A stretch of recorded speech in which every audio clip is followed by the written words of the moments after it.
What's going on, guys? So today we're going to be installing a catch can on a 2005 Chevrolet Silverado. I ordered one from, I think it was eBay, just a cheap one. I think it was like 30 bucks, but it's the polished one. You can run it either sealed or breathable it comes with a breather. And it comes with all the fittings, the hoses right here. Yeah, that's pretty much it. So we'll get it installed. All right, so as you can see, I've already got the lid, the cover off. But there's two ways to run this. You've got your PCV that comes out of your valve cover over here, and then over here you've also got another it's not a PCV, it's just a vacuum line. It goes right in here to the back of your throttle body. A lot of people, what they'll do is they'll take and run off of this PCV into the catch can, and then out of the catch can back into the intake. But we're not going to be doing that because you're still going to be burning oil off of that PCV system over there if that happens. What we're going to be doing is looping that one into the catch can, out of the catch can, back into that valve cover. And so I'm going to have to plug this off and plug this off, and that is going to require a tune. But I'm trying to figure out, I think we might mount it over there, we'll see. All right, so as you can see, this catch can, it already has like a little bracket made up on it. If you take it off here, you could probably screw that in, but it also comes with I guess it's like an aluminum pre-made kind of bracket that you can use to try to make something. But I'm gonna see if I can just get by with using this. All right, guys, so I got this bracket up on here. I just tapped this to these bolts. They were just something I had. I cut me another hole for the bracket, then I cut this hole up top, so it should fit down in here like it's supposed to. Here's an up close of what it's going to look like. So we've got this bolt that's going to go here, and then yeah, it's bolted to the back side, but I got to get these two fittings on, and then we can run our hoses. All right, so let's get these fittings on. It came with a bunch of different sizes. So it came with like this really big one, the smaller one. I think for the hose that I'm using, the smaller one's going to be the more ideal one. But it also came with a little roll of Teflon and O-rings. So you can use the Teflon for like extra security, but I'm just going to use O-rings.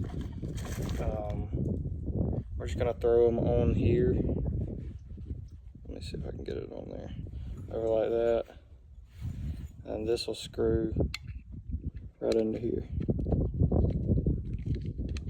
So now that those are installed, we'll go install it on the truck, and then we can start running our lines off of it. So we'll put it down in here,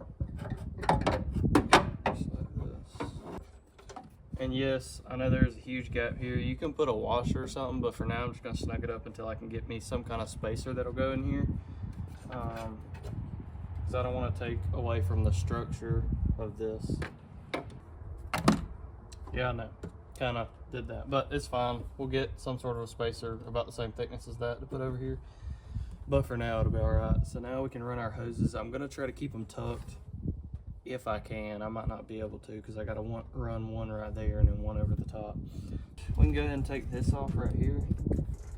This hose is cracked. It has needed a tune for a while because it's had a vacuum leak, but all right, so now we've got our new hose. I'm gonna cut it down to size, but for right now, I want to see where I want it. I think I want it coming back here. I might not have to cut it back down because I might could use that extra to kind of tuck it. So I think that's what I'm gonna do.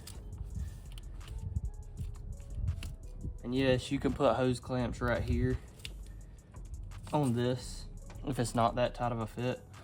It only came with 2 hose clamps, so I'm going to use it for right here until I can get some for right here. Fuel rail a little bit, keep it out of the way, and then maybe just kind of around here like this. Yeah, that'll work perfect. Just kind of up and out of the way. All right, so I've got the first one ran from here to the catch can back there. Now I'm going to run this one off the back of the valve cover, take this hose off, plug it off up here, and run it over there. I got the hose out. hose is off of there.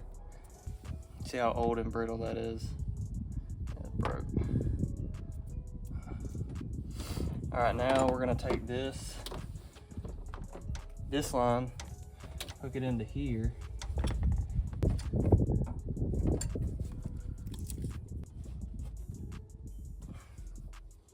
I didn't realize that one would come out like it did, so I might have to wind up getting more because I kind of want to run it tucked behind the cover up that goes up top.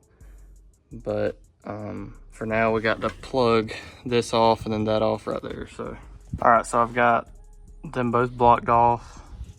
So now it's just gonna need a tune, and I'll do an update video on how much oil that thing takes over time. All right, so now that we've got the truck running, you see the idle adapt is calling for 2.4 more grams of air. Right here it's reading 11.13-ish, so it's gonna want more, but I'm just gonna let it warm up. So now that we're in the editor, this is just my last tune.